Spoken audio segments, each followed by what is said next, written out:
You're listening to The City with Councillor Josh Matlow on In-Depth Radio, Newstalk 1010. Welcome back, everyone.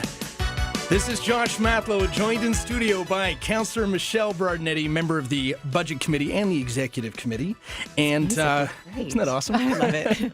We're talking about, we're actually talking about solutions. Michelle Berardinetti is in the Toronto Sun a couple of times today. One time dressed up as a cannon doll because she was dancing with the Mayor of Toronto on stage yesterday in the performance of the Nutcracker. And believe it or not, and she's also suggesting that the 5 cents that those of us who are not using our own bags, but taking plastic bags, the very few of us hopefully now, that money should go to city services, something important to us, rather than just sit in the coffers of the retailers. And by the way, if you have not only a comment on this, but if you have an idea, Ann Pastis-Ack from the Riverdale Farm Coalition is saying, I want to contribute ideas to making a budget that is both fiscally responsible but also compassionate. If you have ideas, give us a call, 416-872-1010, 416-872-1010.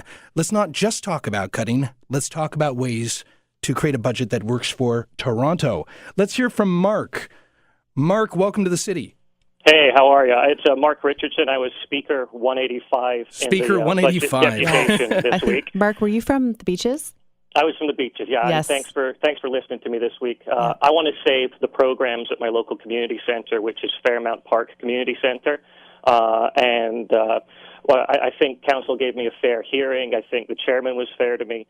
And I really just want the opportunity to ask your listeners to go online. We've posted our deputations up onto YouTube. I added them to the Facebook page for this radio show. And I'd really like a chance for people to give me 4.5 minutes to tell them what I think. I really appreciate that, Mark. Thank you very much. I was so thankful and just blessed to really hear his deputation because he was coming up with some creative solutions. Not that I expect everyone to do that, because there's people that they're coming from the low income areas or, from a challenged position, and they can't do that and they need our help. But he is coming to the table, and it's so wonderful to hear. Well, and we often, I think, our city gets lost in rhetoric far too often, whether it be the war on this, the war on that. Are you pro this? Or are you anti that? War on children. The latest line was war on children. Well, it's easy to throw stones, and it's so much more difficult to come up with creative solutions. Well, for example, I know that you and some of our other colleagues, both on the Budget Committee and elsewhere, are trying to find solutions to keeping nutrition programs funded. Absolutely. That doesn't sound like you want to make war on kids. No, this is about coming up with solutions, and this is the reality, Josh, is that so many of us, we came down here and we want to engage with citizens. We want to come up with the solutions. It's not about painting a brush or throwing a rhetoric out there about the war on children. When my idea was a $2 fee for DVDs that are it can range. Like, this is where the debate weighs in. So your idea out of libraries that DVDs that are not for kids, but for older folks like us.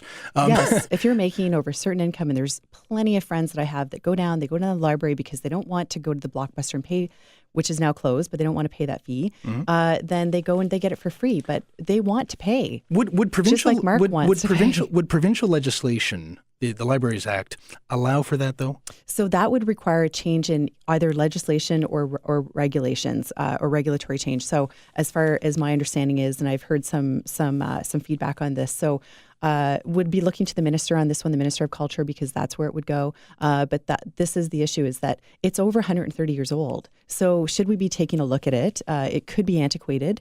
We should be taking a look at that. But over and above that, it's about bringing these ideas and solutions forward. What about the TTC? I know a number of bus routes in your ward would be affected, along with routes across the city, if the proposed cuts are made, service reduction to many of our bus and streetcars across the city. Along with that, there's also a 10-cent fare hike proposed. I believe Councillor Peter Milchin suggested, just to consider the idea, what if we raise that to maybe 15% and then 15 cents, yep. 15 cents rather, yes, and then preserve the in other words, let's not overcrowd our bus lines. Is that something you would be open to? So Absolutely. But when I asked that question and I got clarification on that is that if we did raise it to 15 cents, by 15 cents, Yes. then what it would require is $93 million in capital to match that in order to keep the services as they are, the service levels as they are. So I'm going to be trying to find that. I hope that we can try to find that capital, the capital funds there. But that's, again, something where it's these are the critical analysis that we need. And at the end of the day, any of us who have bus routes that might be overcrowded due to this budget are going to have to consider how we're going to vote when it comes down to pressing yes or no. Right. Because we want to be able to protect the bus routes rather than end up under them. And what upsets me the most is that what was the previous administration doing? Because if this is where we have to think of the future, we have to prepare now for what's coming down the line. And why wasn't that going on? So that's what what I'd like to address as well. Well, let's hear from Bruce. Bruce, welcome to the city. Yeah, hi, Josh. How are you? I'm well, thank you. So what's your idea? My idea is City of Toronto owns Toronto Parking. And at the moment, and I think Michelle can verify this, the City of Toronto only receives 25% of the profits. When David Miller was trying to balance his last budget, Toronto Parking wrote him an extra check for about $35 million just to be able to balance the budget for that thing.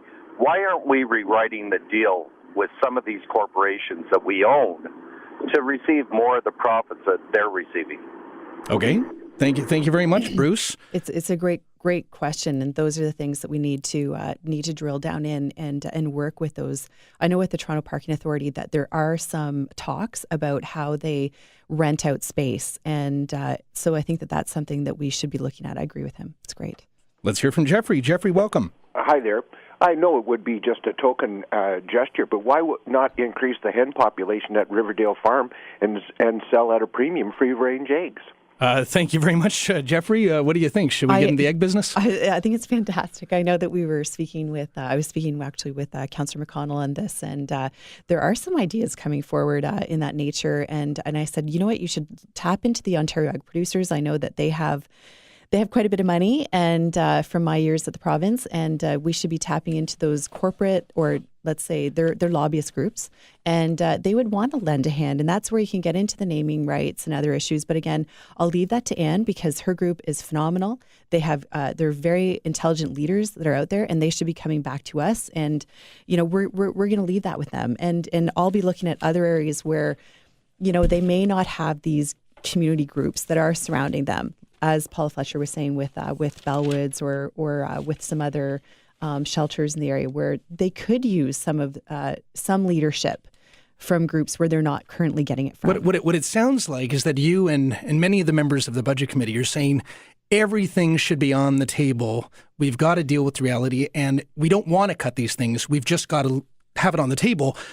Perhaps even we'll have some eggs on the table. We'll take a look at the options. When we come back, Michelle's going to stay with me, and we're going to be speaking to the former Chief of Staff for Mayor Ford, Nick Cavalis, when we return. You're listening to The City on In-Depth Radio, Newstalk 1010.